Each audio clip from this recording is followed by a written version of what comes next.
Hyderabad MLC ఎన్నికల్లో BJP వ్యవహరిస్తోన్న తీరుపై మంత్రి పొన్నం ఆగ్రహం వ్యక్తం చేశారు. హిందుత్వ పేరుతోటి బీజేపీ రెచ్చగొడుతోందని మండిపడ్డారు. బీజేపీకి ఓటు వేయకపోతే హిందువులు కాదా అని ప్రశ్నించారు. బలం లేకపోయినా పోటీ చేసి బ్లాక్మెయిల్ చేయడమే ఉంటేనని నిలదీశారు మంత్రి పొన్నం.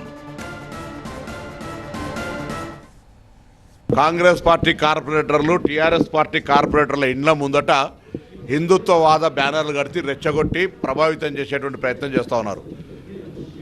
పుట్టుకతో హిందూ భారతీయ జనతా పార్టీకి ఓటేయకపోతే హిందూ కాదా?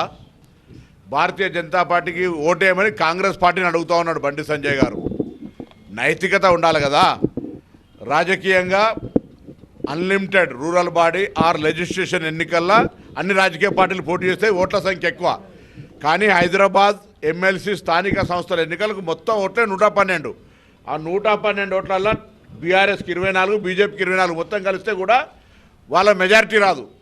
50 ఎంఐఎం ఉన్నాయి, కాంగ్రెస్ 14 ఉన్నాయి.